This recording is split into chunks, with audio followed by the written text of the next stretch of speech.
What do you guys think about Kamala? It'd be cool. She's terrible. If she comes into office, it will be done. It'd be cool to see a female black.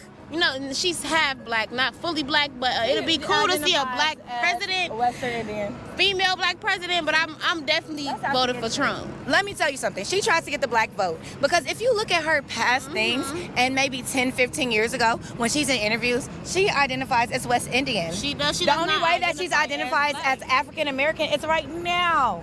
Right now. Because she wants the voters. But she doesn't give a fuck. Because where was she at in these past 4 years and she's vice president? What has she done for us? She have not. Can done you shit. say one thing that I didn't even know she was the vice president. Yo, what's up, everybody? Welcome back to my channel and thank you for joining me. So, this is a clip from Face the Nation. Okay, this guy, I'm sure he's gonna say his name. He is fake. I don't even know what party he's from, but I know he doesn't like Trump. Okay, and it's funny how they do this. Now, see, you know, the narrative is that black men support Trump, and they don't like that. So they need to paint it in an understanding manner, that does not put blame on women.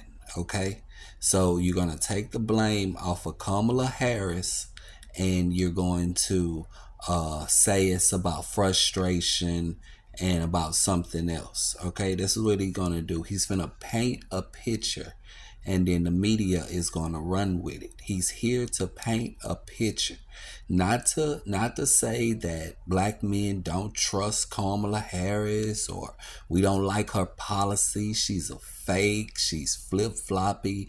They're not going to say any of that. No, their reasoning is because, you know, black men are frustrated with the pace of things happening in this country and stuff like that. That's the reason. You get what I'm saying? They're gonna paint a narrative, and then that's gonna be what they push. He's not here to talk for you. I mean, talk with you, for you, or for you. Like, hey, black men, I know what you're going through. I'm gonna say what y'all want to say. You get what I'm saying? He's not doing that. No, he's just going to say, look, I don't even fuck with them, but look, this is what y'all want to hear. I'm going to say what they want to hear, not what y'all want to say. So let's check this out and let's see where we going. The NAACP released a poll on Friday that showed while Black Americans overwhelmingly identify as Democrats, over 1/4 of Black men under 50 said they would support the Republican candidate in this year's election. Why do you think that younger male Black voters are changing their association like this? You know, I think there's especially for younger Black men, there is a frustration. But it's not necessarily frustration with Vice President Harris, and it's not even frustration with the Democratic Party. Frankly, it's a frustration of the pace of progress in America. You know, I think about my state. In my state, when I was inaugurated, we had an 8-to-1 racial wealth gap in the state of Maryland. And that's not because one group was working 8 times harder. That's because of historical policies and circumstances.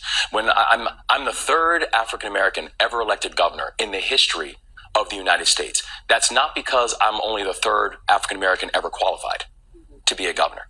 And so I think the thing that we continue to see, and frankly, I think that debate was actually a perfect illustration where for many of us, we grew up being told by our family members, you've got to work 10 times as hard in order to get ahead, in order to get an opportunity.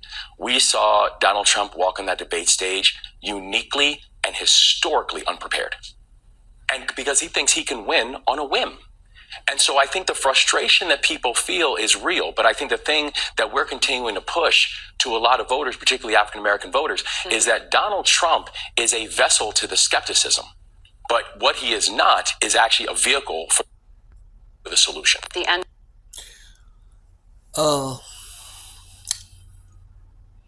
I'm trying to pinpoint his personality because but it's not necessarily frustrating. Cause I don't know, he doesn't seem like, okay, he seems like a guy who would do anything to get ahead. Probably why his head's so big. Look at that head. You get what I'm saying?